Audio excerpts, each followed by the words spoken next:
So today we are going to start a new unit, chapter 7, control and coordination. इसका कुछ portion eliminated है लेकिन हम पूरी स्टडी करेंगे, ठीक है। आज डेट कितनी है,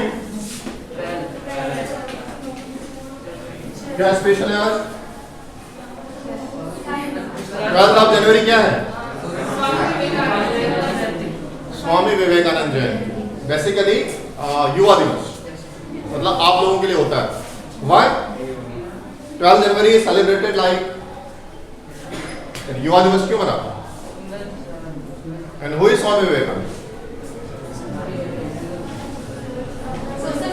क्योंकि उन्हें युवा यूनिट पूरी तरह से समझ में आ गई थी कंट्रोल एंड कोऑर्डिनेशन, अपने आप पे पूरा कंट्रोल और कैसे कोऑर्डिनेट करना है,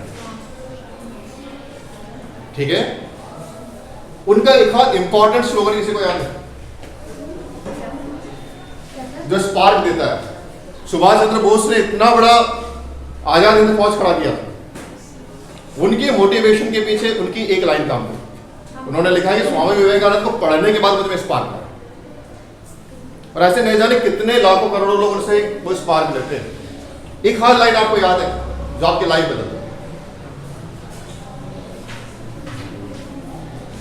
उत्तिष्ठ जागृत वरान निबोधयत, मतलब उठो जागो और तब तक मत रुको जब तक आपका लक्ष्य आपको प्राप्त ना हो जाए। असर करती लाइन?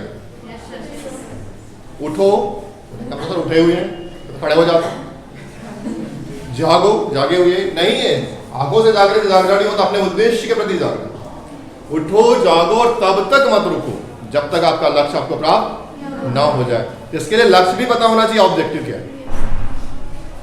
सोचेंगे सर 10th बजा उसके बाद, और सबने मैथ्स लिया इसलिए मैंने मैथ्स ले लिया, सबने बायो लिया इसलिए मैंने बायो ले लिया, कोई उद्देश्य नहीं। आपके पास अभी से ड्रीम होना चाहिए। एपीजे अब्दुल कलाम क्या बोलते थे?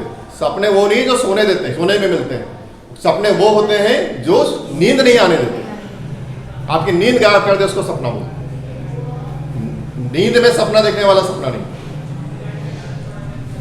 तो आज का दिन अच्छा है, कुछ संकल्प लो, अपना एक ऑब्जेक्टिव बनाओ और उसके बाद उसको अचीव करने के लिए पूरी ताकत लगा, ठीक है। और फिर मेरेकल ऑफ एग्जिस्टेंस आपके साथ होगा, आपको हर चीज दुनिया की याद हो सकती है। उस पर लंबा समय नहीं लगेगा। हम समझते हैं कंट्रोल एंड कोऑर्डिनेशन। देखें, सपोज ये सराउंडिंग एनवायरमेंट और एनवायरमेंट में मैं या आप, अब यहां पे मैं अपने आप को इमेजिन कर रहा हूं, तो ये पूरे के पूरा सराउंडिंग में मैं, ठीक है। मेरी क्लास में आने से पहले आपने क्या किया? जो स्टैंड मेरे सामने रखा है इसको खूब गर्म करके रखा 100 डिग्री सेल्सियस। अब हमारी आंखें इंफ्रारेड तो देख नहीं सकती, मतलब ये पाइप गर्म है पर मुझे दिखाई नहीं देगा, क्योंकि हम हीट देख नहीं सकते, हम हीट महसूस कर सकते हैं। हीट को फिर हम स्किन से करते हैं, आइज से नहीं करते। मैं आराम से, यार मैंने सोचा कि इस स्टैंड को इधर से उठा के इधर कर देता हूं, पर आप सब लोग ने तो उसको सोच के रखे थे, सर को आज बताते हो। अब मैं नॉर्मली आया तो मैंने इस स्टैंड को जैसे ही सब छुआ, मेरे सारे एक्सप्रेशन बदल गए, मैं खुशी से झूम रहा था। ऐसी होगा ना, वो नेचुरल एक्सप्रेशन आते हैं। ये ऐसे नॉर्मली बैठे रहना अलग बात है कि अपनी क्लास से बड़े सिविलाइज तरीके से बैठे होते हैं। आप ट्रेन में बैठे हो आराम से ऐसे और अपना मोबाइल पे काम कर रहे हो, बाजू वाला गया, आपका पाव बाहर तो से पाव रख के जोर से गया, और आपके मुझसे उस समय जो निकलता है वो आप होते हो एक्चुअली। असली तब निकल आता है बाहर, ये सब नकली होता है ना। हमारा असली तब बाहर आता है जब हम बहुत गुस्से में होते हैं, ठीक है। गुस्से में बगैर कंट्रोल एंड कोऑर्डिनेशन के होते हैं, ठीक है। तो यहां पर जैसे स्टैंड था, हुआ क्या समझो को, सराउंडिंग से मुझे एक स्टिमुलस या सिमुलस मिला। तो पहला जो वर्ड इस यूनिट के लिए इंपॉर्टेंट है, इट इज सिमुलस, ठीक है। अपन कुछ इंपॉर्टेंट टर्म्स लिखेंगे, पहले उसको अपन केवल डिस्कशन करेंगे प्रैक्टिकली, नोट्स तो अब तक पहुंच जाएगी। ये आपको आपका एनवायरमेंट या सराउंडिंग देगी, ये आप में नहीं, इंटरनली भी आ सकता है, जैसे कोई पेन वगैरह होता है, ये एनवायरमेंट अंदर से या बाहर से कहीं से भी आ सकता है। फिलहाल इस एग्जाम्पल में हमने बाहर से लिया। इसके बाद उसे रिसीव करने वाले रिसेप्टर्स होना चाहिए, क्योंकि जब मैं इस पाइप को छुआ था तो मुझे टेम्परेचर का, बहुत ज्यादा टेम्परेचर का एहसास हुआ था। किसके थ्रू? यहां पे क्या है? रिसेप्टर्स। उन रिसेप्टर्स के थ्रू डाटा अंदर गया। तो सेकंड इंपॉर्टेंट वर्ड क्या होगा? रिसेप्टर्स होंगे। अच्छा, रिसेप्टर से पहले एक बात और समझते हैं। रिसेप्टर्स होंगे और रिसेप्टर के जाने के बाद हमारी बॉडी क्या देती है? रेस्पॉन्स देती है। मतलब सिमिलर्स और रिस्पॉन्स के बीच में कुछ और भी होता है। तो पहले तो दो इंपॉर्टेंट वर्ड लेके चलते हैं, फिर उसमें चलेंगे रिस्पॉन्स। ठीक है, स्टिमुलस एंड रिस्पॉन्स। स्टिमुलस किससे आएगा? एनवायरमेंट से, या इंटरनल या आउट, इंटरनल से भी आ सकता है और आउटवर्ड से भी आ सकता है। रिस्पॉन्स आपकी बॉडी की देगी। ठीक है, और इन रिसेप्टर्स को, इस स्टिमुलस को रिसीव करने के लिए आपके पास क्या होंगे? रिसेप्टर्स होंगे। और रिसेप्टर्स कितने प्रकार के होंगे? 5, क्योंकि हमारे पास 5 रिसेप्टर्स हैं ह्यूमन बीइंग्स के पास। कोई बता सकता है कौन कौन से? ठीक है, आप लाइट देख सकते हैं? लाइट आप किससे देखते हैं? अपने कानों से? आईज से देखते हो? कि मुझे लगा कुछ कंफ्यूज हो सकता है। आप आईज से देखते हैं, तो आईज है फोटो रिसेप्टर। आप साउंड सुनते हैं ईयर्स के थ्रू, फोनो रिसेप्टर्स। ठीक है, आप टंग से टेस्ट लेते हैं, रिसेप्टर्स। स्किन से आप टच फील करते हैं। ठीक है, क्योंकि हमारे स्किन को पूरी थर्मोडायनेमिक्स अच्छे से आता है। और क्या बच गया? नोज, ऑल्फैक्टरी रिसेप्टर, जिसमें आप स्मेल लेते हैं। कितने प्रकार के हो गए? 5 रिसेप्टर से सिग्नल अंदर जाते हैं। अब जो गया उसको आप अच्छे से समझे। जो सिग्नल अंदर आया, रिसेप्टर ने तो अंदर डाल दिया, वो रिसेप्टर डिसीजन मेकिंग बॉडी तक जाएगा, ब्रेन तक जाएगा, या डिटेल में देखेंगे ब्रेन या स्पाइनल कॉर्ड तक जाएगा। पहले स्पाइनल कॉर्ड, उसके बाद ब्रेन। सारा हमारे बॉडी का जो भी सिस्टम है, जो नेटवर्क बना है, वो सबसे पहले स्पाइनल कॉर्ड में कनेक्ट होता है और स्पाइनल कॉर्ड से होता हुआ ब्रेन में जाता है। मतलब कि इस पूरे कंट्रोल एंड कोऑर्डिनेशन के लिए 2 चीजें जिम्मेदार है, ब्रेन और स्पाइनल कॉर्ड। केवल ब्रेन और स्पाइनल कॉर्ड। अब साइंस मानने लगा है कि जो हमारी स्पाइनल कॉर्ड है, ये बड़े मिस्टीरियस है, इसके बारे में बहुत कम जानते हैं, बहुत सारी चीजें अभी भी डिस्कवर होना बाकी है। इसलिए आपको सलाह दी जाती है कि पढ़ते समय सीधा बैठे, सिग्नल प्रॉपर आएंगे। स्टडीज में यदि कंसंट्रेशन बढ़ाना, इंप्रूवमेंट करना है अपने आप में, तो अपने आप को स्ट्रेट रखना चाहिए। खाना खाते समय, पढ़ते समय आपकी स्पाइनल कॉर्ड जितनी सीधी होगी, सिग्नल उतने अच्छे से पास होंगे। एक रोड सीधा है और एक में टर्न्स है, तो ज्यादा आसानी से ट्रैफिक किसमें निकलेगा? नेचुरली। आपका ये तो हाईवे है ना स्पाइनल कॉर्ड, तो पूरे बॉडी का सिग्नल तो उसी से ट्रेवल करेगा। इसलिए स्पाइनल कॉर्ड को हमेशा सीधा रखना। आप पूरा योगा की ट्रेनिंग में देखें, बोला जाता है सबसे पहले रीढ़ की हड्डी सीधी करो। ठीक है, तो स्पाइनल कॉर्ड और ब्रेन। अब ये बात समझे कि जो इंपल्सेस आई, जो इलेक्ट्रिकल इंपल्स आपकी बॉडी में आई, वो क्या आर्टरी से ट्रेवल करेगी, वेन से ट्रेवल करेगी, कैपिलरी से ट्रेवल करेगी, मसल से, किससे ट्रेवल करेगी? उसका अपना खुद का एक सिस्टम है, it is known as nerve system. ठीक है, अपना खुद का एक सिस्टम है, इसका नाम क्या है? Nerve system. ये नर्व सिस्टम के थ्रू ये पूरे के पूरे इलेक्ट्रिक इंपल्स हमारी बॉडी में ट्रेवल करती है।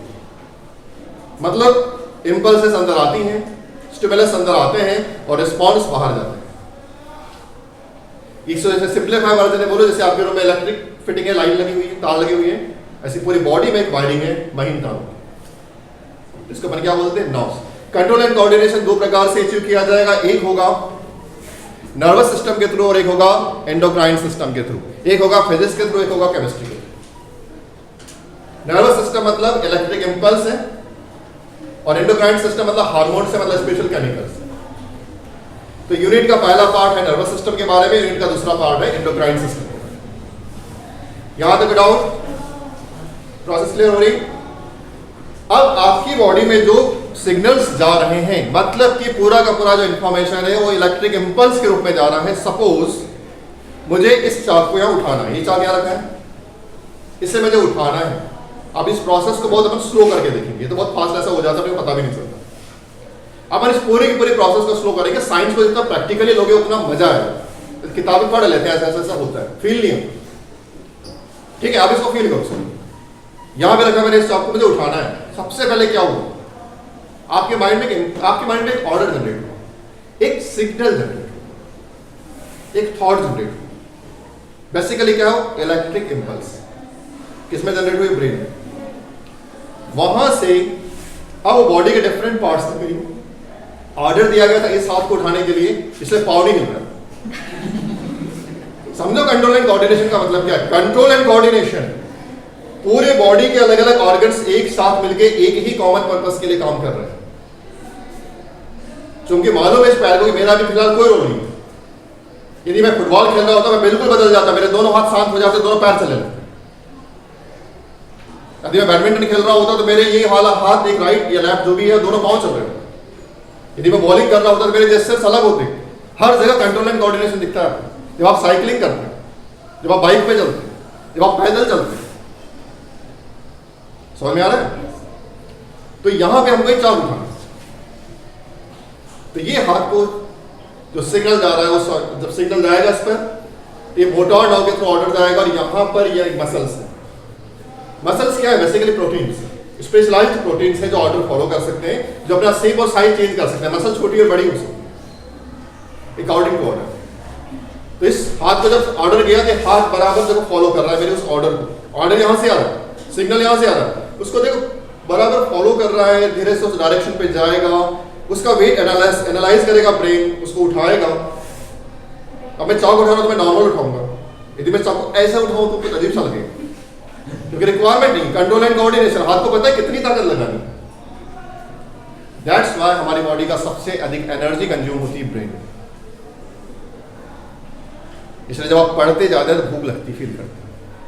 एग्जाम में पढ़ाई करो तो मीठा खाने की इच्छा होती है, ग्लूकोज कंज्यूम होता है, ऑटोमेटिकली इच्छा होती है, बुक बॉडी डिमांड करती है।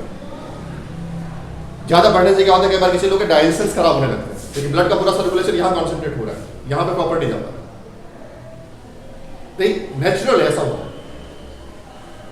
तो ये इसको हमने चौक उठाया, ठीक है। इसमें किसने पार्ट किया, ब्रेन में। लेकिन हर एक सिचुएशन में ब्रेन पार्टिसिपेट नहीं करता। तो जो नर्वस सिस्टम है, इसके सबसे छोटे सेल को अपन समझेंगे। जैसे कि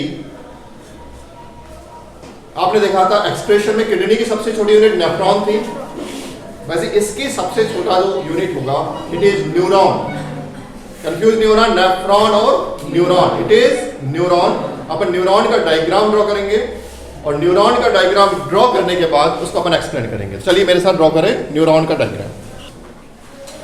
देखें, ये रहा स्ट्रक्चर ऑफ न्यूरॉन। सबसे पहली बात, जहां से इलेक्ट्रिक इंपल्स एंटर होती है इट इज डेंड्राइट। इस पे 2-3 ऑब्जेक्टिव क्वेश्चन पूछे जाते हैं, बनते हैं क्वेश्चन, अच्छे समझ लेना। जहां से इलेक्ट्रिक इंपल्स एंटर करेगी, आप किसको पढ़ रहे हैं, नर्वस सिस्टम को। नर्व सिस्टम की सबसे छोटी यूनिट न्यूरॉन। न्यूरॉन में जहां से इलेक्ट्रिक इंपल्स एंटर करती है इट इज डेंड्राइट, ठीक है। डेंड्राइट से होते हुए अंदर जाएगा, इसमें न्यूक्लियस होगा और सिग्नल यहां से पास होगा, सिग्नल यहां से पहुंचेगा और यहां रिलीज होगा नर्व एंडिंग पर। मतलब कि थ्रू क्या हो गया, डेंड्राइट, एक्सॉन, नर्व एंडिंग। यहां पे सिग्नल रिलीज होगा, इसके बाद एक दूसरा न्यूरॉन होगा। एक न्यूरॉन और दूसरे न्यूरॉन के बीच में जो गैप होगा it is known as synapse. तो synapse is a gap between two neurons. Neuron के अंदर सिग्नल्स इलेक्ट्रिक इंपल्स के रूप में जाती है और यहां पर केमिकली मैप होती है। मतलब न्यूरॉन के बाहर इलेक्ट्रिक इंपल्स नहीं होती, केमिकली मैप हो जाती है इंफॉर्मेशन, और उसके बाद अगले न्यूरॉन में फिर से वो इलेक्ट्रिक इंपल्स में चेंज हो जाती है। मतलब इलेक्ट्रिक इंपल्स के न्यूरॉन के अंदर होगी, साइनेप में इलेक्ट्रिक इंपल्स नहीं होगी, वहां केमिकली मैप हो जाएगी। इस प्रकार से प्रोसेस चलते रहती है और एक सिरे से दूसरे सिरे तक सिग्नल्स जाते रहते हैं। कंफर्म। इसके 3 प्रमुख पार्ट्स हैं। फर्स्ट इज डेंड्राइट जो इंफॉर्मेशन रिसीव करता है, एक्सॉन जो यहां से इंफॉर्मेशन ट्रेवल होती है, और नर्व एंडिंग जहां पे इंफॉर्मेशन को रिलीज किया जाता है। कंफर्म, एकदम क्लियर है सबको डायग्राम वाला, तीनों पार्ट्स क्लियर है। और साइनेप मतलब गैप बिटवीन टू न्यूरॉन्स।